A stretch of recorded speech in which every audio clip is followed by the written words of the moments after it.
Hey everyone, today I want to talk about Nisqy's offseason, and I want to present a timeline and an explanation of why things worked out the way they did. And some of this is going to be a little scripted because I want to be careful the way I convey this and be as accurate as possible. So forgive me for looking off camera now and then.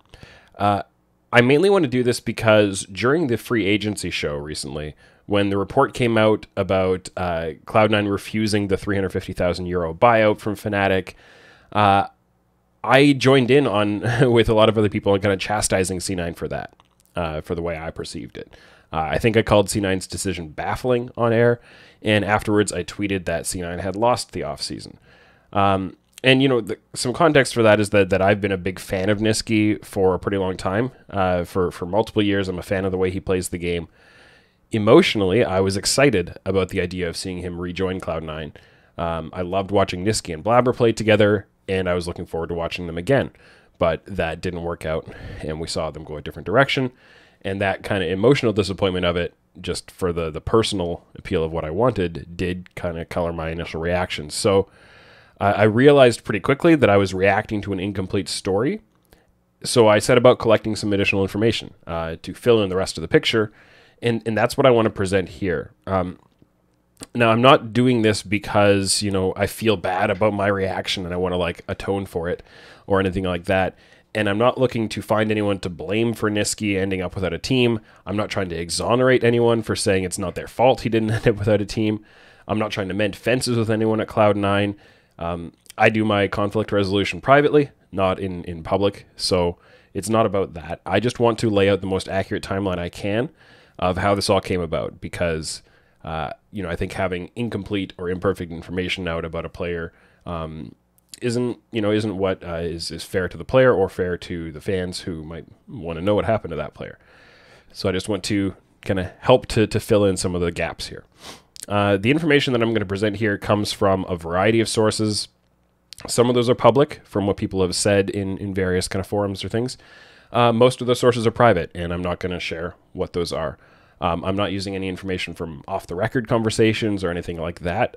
You know, I'm doing kind of my journalistic duties here to the best of my understanding of them. So with all of that kind of preamble and disclaimer out of the way, let's talk about the timeline of what happened between Nisqy, Fnatic, and Cloud9. So obviously it all started with Perks wanting to go back to Europe, right?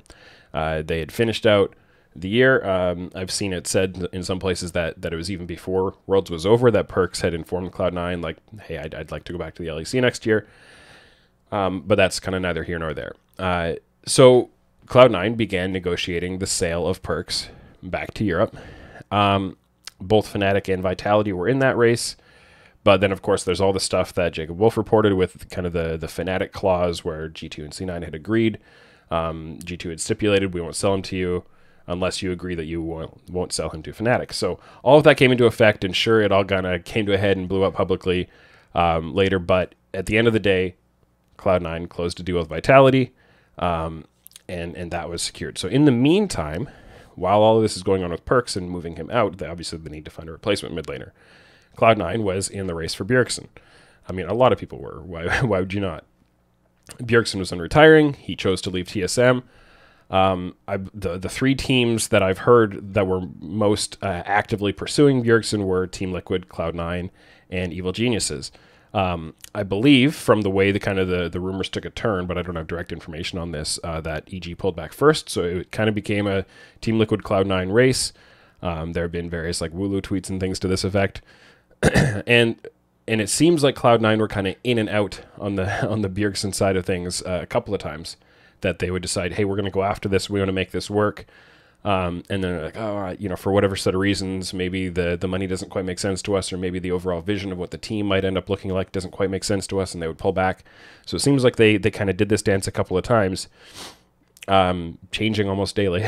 And then eventually either Cloud9 kind of decided finally from their perspective to pull back from pursuing Bjergsen, or Bjergsen may have committed to Team Liquid. I'm not sure which of those exactly happened. So again, that's all some context for this was what Cloud9 were doing kind of earlier on in the offseason. After Cloud9 had moved away from pursuing Bjergsen for the last time, they started talking to Fnatic about Nisqy. So by this time in the offseason, we're a little deeper in. some of the teams are starting to solidify what their moves are going to be.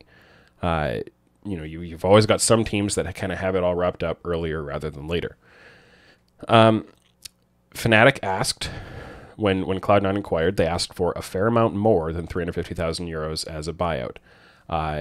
Bloop reported that Fnatic had paid 300,000 to Cloud9 for Nisqy a year ago, as context to that. And now Fnatic were asking Cloud9 for a number a fair amount higher than that. I'm not going to be reporting actual numbers, but it was not. They didn't come to Cloud9 and say 350,000. They were asking more. Cloud9 said no to that number. So when they said no to that number, and then kind of those conversations, on the rumor mill side of things, we're hearing, oh, they're talking to each other. Nisqy might go to Cloud9. And then you hear kind of, oh, this might not happen after all. Around this time, we started hearing things like Cloud9 might promote Copy to be the starter. Cloud9 might role swap Fudge to be the starter. Those were kind of the two main things that started coming up once Nisqy seemed to be pulling away, or the Nisqy situation seemed to be not going that direction. It seemed possible for someone like myself kind of reading between the lines of these rumors that Cloud9 might just be playing hardball, that they really did want Nisqy, but they were confident they were the only bidders, and they were just kind of like walking away from this and making Fnatic feel uncomfortable as a negotiation tactic, and that they were just trying to bring the price down.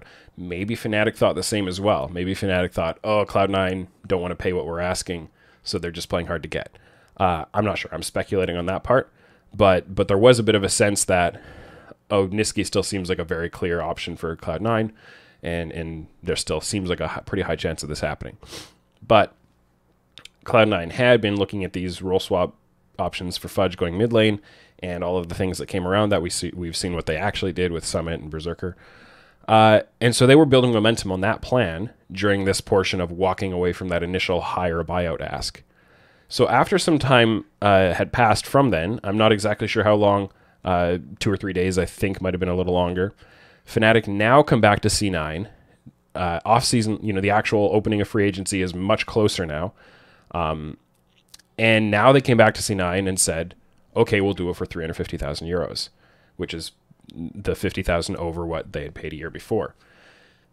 So Fnatic may have waited this long because, and this is me speculating to be clear and delineate a little bit here, because like I said before, maybe Fnatic thought C9 were just playing hardball, and that they really did want Nisqy all along, but they were just trying to get the price down. So now Fnatic say, okay, we tried to wait Cloud9 out and get kind of closer to the number we want. Now we're going to drop our number and say, okay, fine, we'll do it. But by this time, Cloud9 had not just been playing hardball and using it as a negotiation tactic. They were now really excited about this other direction they'd started exploring with Fudge role swapping mid, the Korean players, and we see that went with a player like Summit, who I've done a video about. Some of the other players, like I mentioned Berserker, that they could be really excited about. This option seemed to them like this is something maybe they were even more excited about, even if they had known a week ago and had been given that lower option on Nisqy. Maybe they were more excited about this now than they would have been about that. So Cloud9 said no. And if you put all that context together, this does not appear to be Cloud9 saying no to the 50,000 euros or to the 350,000 euros. This appears to be, here are a series of circumstances that laid out. We ended up going in this direction, and we like this direction. We're not ready to pivot back to the other one. Partly, and again, speculating on this, partly it could be because they were more excited about the new direction. Partly it could be because winding back the clock a few days to where they could have had Nisqy, now the rest of what they would have done around that might not be available because other teams have been making moves in the meantime and locking down pieces. So maybe if they wanted to make a change in the bot lane or something like that, they wouldn't have been able to do it anymore to the type of player that they would have wanted to get. So now Nisqy has no other options. He's been placed in the position of, hey, we're trying to sell you to Cloud9. Maybe Fnatic actually had the honest expectation. Once we bring the price down, this will actually happen. We're just trying to be good negotiators. Now Nisqy has no other options. He doesn't have, the opportunity to find another buyout kind of target for himself, with himself and his agent or whatever it's going to be. And Fnatic themselves don't really have any other suitors they can talk to try to sell him. Because at this point, all the other LCS and LEC teams that could have afforded to pay a buyout, even a smaller buyout than that, were already committed to other mid laners. And now, you know, it is what it is, and Nisqy doesn't have a team. If this situation had come to that head maybe a week before, possibly there's a scenario where there's a team that is still looking, right? And that hasn't gotten excited about whatever direction they're going in, or hasn't made verbal agreements, or whatever it's going to be. If you're wondering why at this point Fnatic wouldn't just release Nisqy, you can look at the video I've done before on what happens to teamless players like him, and the circumstances under which he would get released or would not get released, would get retained. You can learn a little bit more about it there. So based on the information I've been able to gather, this is a pretty accurate summary, with a little bit of interpretation mixed in of how the Cloud9 and Fnatic discussions around Nisqy played out this offseason. It's still not a perfect picture, and you know, we can't know for sure the exact thought process and motivations of all the different people involved. But I hope this brings some additional clarity into not only why Nisqy landed on the outside looking in, but also how much complexity and dynamism is sometimes involved in these kinds of offseason roster moves. You know, it's not just a simple decision on, here's an opportunity, do you say yes or no to it? But what order does everything happen in? What other alternatives are out there? What's the opportunity cost of this move? And all these things come together and sometimes lead to unexpected results. That's all I've got for now. Thanks for watching.